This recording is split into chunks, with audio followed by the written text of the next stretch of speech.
Good morning, everybody. I am up bright and early. The sun isn't quite up yet. I've got the 14 by 17, an X-ray film, and my challenge today will be to photograph these two trees behind me. These two. And I'm going to be shooting vertical, so that means I need to set up the camera for that. It's going to be hopefully a framing like that, so I need to get set up. I've already got the tripod placed where I think will be the ideal spot, but I'm not exactly sure. It kind of depends where that sun is going to be. I might have to move the tripod over to the right or to the left. We'll see. So I'm going to get set up. I'm a little bit claustrophobic, as you can tell. Well, I'm pretty much all set up. I'm going to hide this ugly mop of mine. I do need a haircut. And the sun is starting to come up. It's a good sign. It's way over there though. So it needs to come up over quite a bit. I'll show you the camera setup. It's in vertical setup. It takes me about 10 minutes to get it all set up. Camera is tilted up. Back and front are both at 90 degrees to the base. One thing for a level tripod, always level your tripod before you mount the camera on, not just for the sake of stability. I mean, that's really important, but also it makes your job up here a lot easier as far as leveling the camera goes. I've got the 450 Nikkor M on, fantastic lens, really sharp, a little on the slow side. It starts at f9. Yeah, great coverage for this format, and I wouldn't be surprised if it can cover even bigger, like 20 by 24. Don't quote me on that though. You can see I've got all my weird little gizmo, my rod and everything. This is here to deal with bellow sag. But we're all good as far as that goes because all my corners are visible. My cable release socket is up here because I had to mount my lens on here sideways. This just latch won't close. Crappy construction by me. So it's up top. I just got to make sure it's not dangling in front of the lens. Put a holder in just to be ready.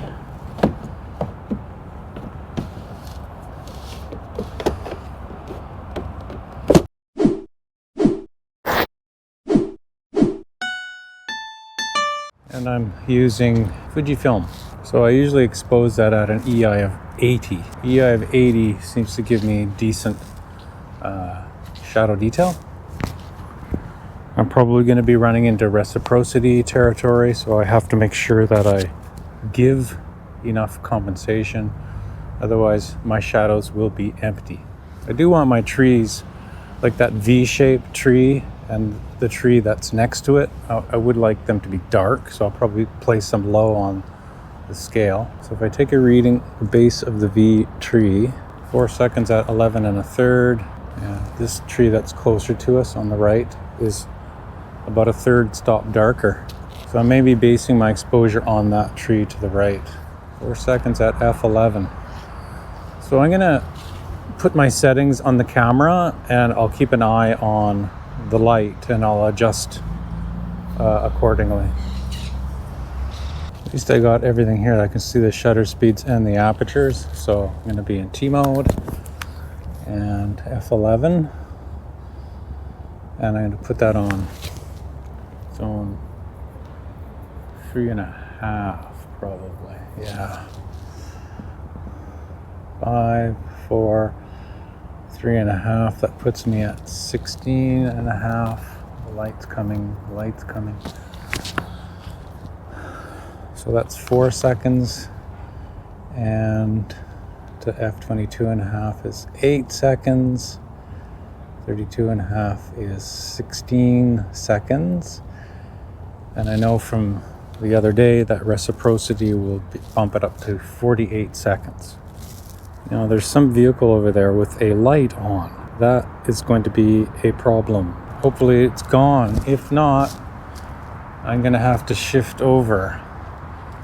And I don't really want to, but if I have to, I will. Actually, you know what? I think I'm going to, because that's a film crew over there and I don't think they're going to be moving. So I got to shift the camera over. After I leveled everything. These things happen. 32 and a half. Remember that number? About there.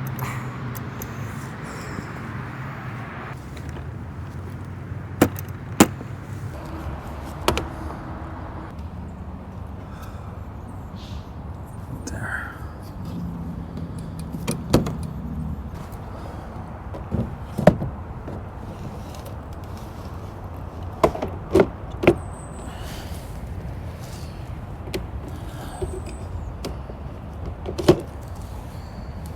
Just got to make sure it's all the way in.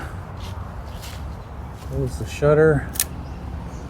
F32 and a half. I know there's a little bit too much sun on. Oh, it's off the lens now, so I think by moving the camera, that was a smart thing to do, because that light is still over there. You know, we've got some nice light there. I'm gonna take a shot. I've got to double check the exposure. Should be good. That's a third stop brighter. Okay. 48 seconds.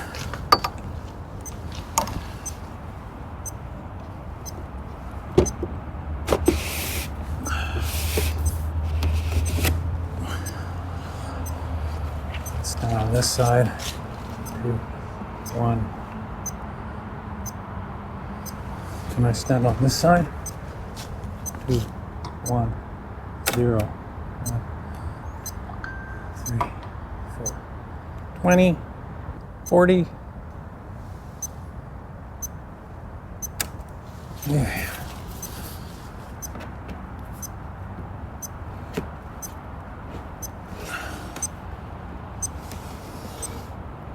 One thing about having the camera up so high, it's hard getting these in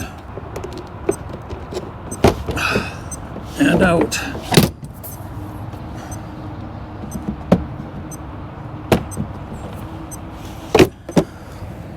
In. Take another one.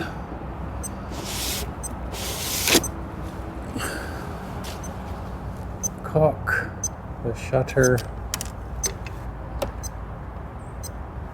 2, 1, 0. That's it.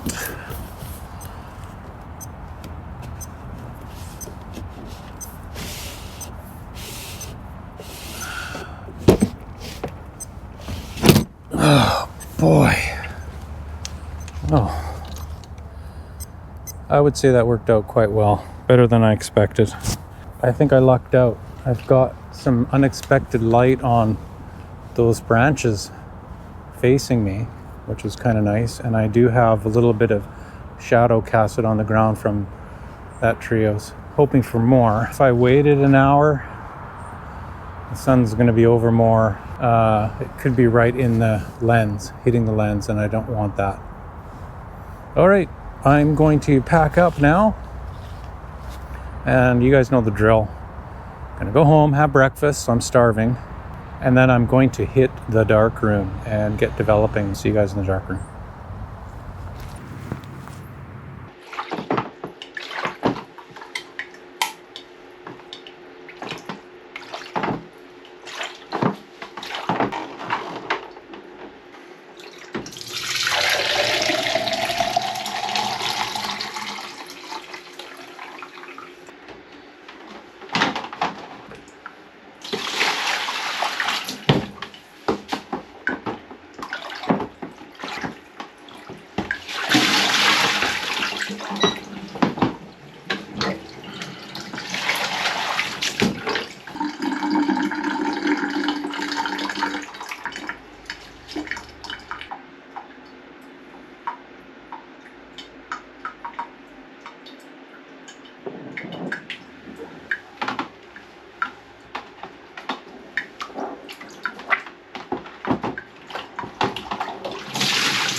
here is negative number 1.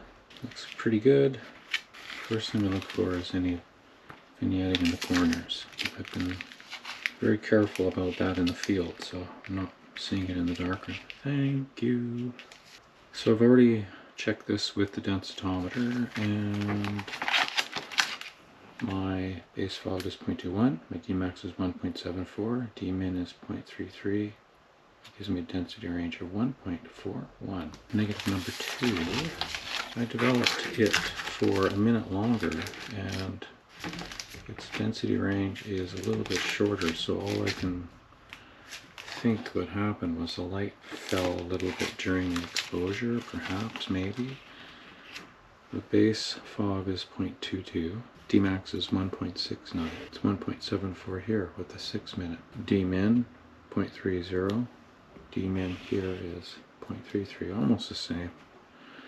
And my density range for this one is 1.39, so as opposed to 1.41, almost the same. The other thing I noticed was there's a lot more flare here compared to this one.